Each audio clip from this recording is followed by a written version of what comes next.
Hi, welcome to Learn Easy. The topic for today is measurements of length. Before we get to the topic, let's see how the questions are asked in the examinations and what are the problems asked.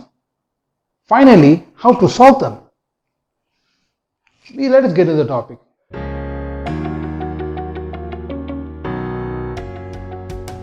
Let's look into this question. How do we measure length? And what are the methods to measure them? There are basically two methods to measure length. One is the direct method and another one is the indirect method. In the direct method, there are three tools which can be used to measure them. One is the meter scale, which can measure length ranges from 10 power minus 3 meter to 10 power 2 meters. Second one, we have the vernier scale, which can measure the range up to 10 power minus 4 meters. Now finally we have what is called the screw gauge, which can measure the length up to 10 power minus 5 meter. These are direct measurements. Now let's look at the indirect measurements of length. Indirect measurement of length can be further divided into two types, which is the large or large distance method and another one is a short distance method. Makes sense, right? Large distance method, they have four types or three types to be precise, which is parallax, which is very important for the exam point of view. Then we have the triangulation method. Then finally we have what is called the echo method. And the echo method in terms is divided into three types, which is laser, radar and sonar. Laser means light amplification by stimulate emitted radiation, and sonar means sound navigation and ranging, and finally radar is radio detection and ranging. This echo method uses waves to measure length based on the waves available. For example, if we have light waves to measure length, we can use laser. If we have a sound waves to measure length, we can use the method called sonar. And finally, if you have an ultrasonic waves or electromagnetic waves, we have what is called a radar. Fine. This final topic, which is the echo method of location, we do have few problems in it, but the theoretical detail is given in the textbook is not much. So for the safer side, I do not go into much detail of this echo method. Now let's look at what are the small methods possible in terms of measurements. Small methods can be measured using microscope, then electron microscope, and finally the molecular size of oleic acid. That is a method. So microscope, we can measure some specific distances. Then we have electron beam microscope, which is more deeper than the microscope. Then finally we have molecular size of oleic acid, which can measure a very small distance or length available.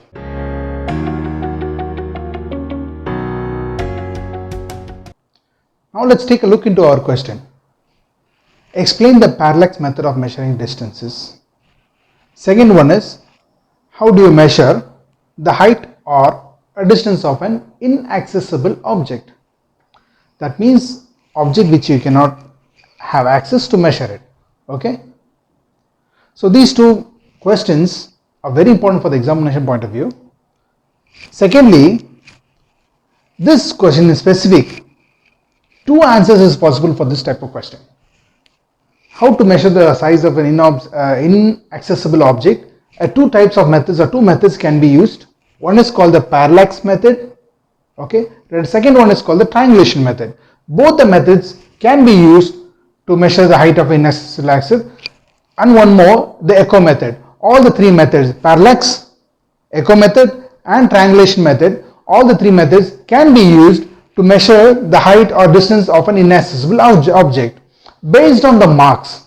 If it is asked for 3 marks or 5 marks, based on the marks you need to give the explanation. If it is asked for 2 marks, you can give with one parallax method or either any of them. It's all the three are correct. You can give any of them. If it is asked for 5 marks, you have to mention all the three methods along with a derivation type of explanation. Alright. Now let's see how we can answer these questions. Now let's look into the parallelic method. of measurement. When you hold a pencil in front of you against a reference background or a wall, close one eye while the other eye is open looking at the pencil. Second step, close the other eye with another eye open and look at the pencil. So first step, you close your left eye and with the right eye you look at the pencil. Next step, you close your right eye and keeping your left eye you look at the pencil. When you see that, what you notice, your pencil seems to change in position. That means your position changes with reference to your eye or your observation point. This changing of position with reference to a standard or wall is called a parallax.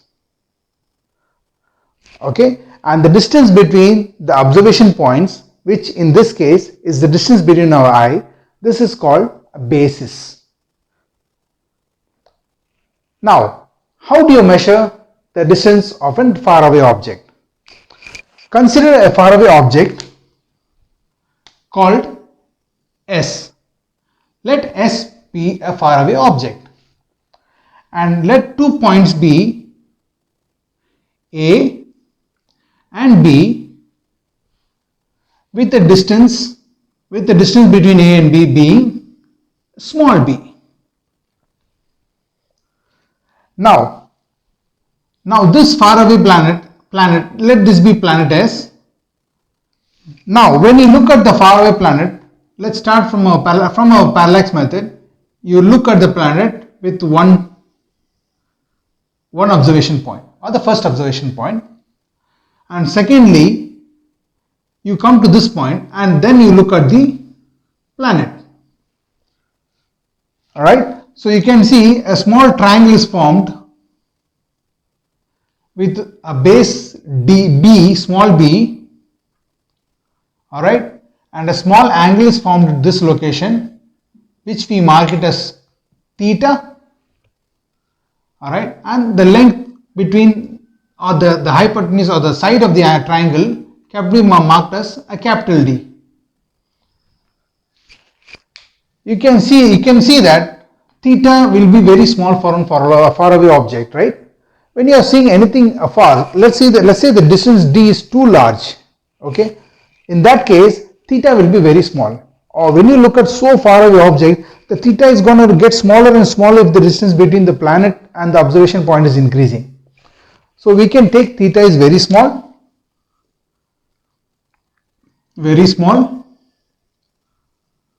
Also D is, before I get into D, I like to explain one more thing. Since the theta is very small, AB can be considered as an arc of a circle. Okay, we consider the distance between AB as an arc of a circle, the circle with the center S. With the center S, if you draw an arc, you can draw this arc AB with a distance B.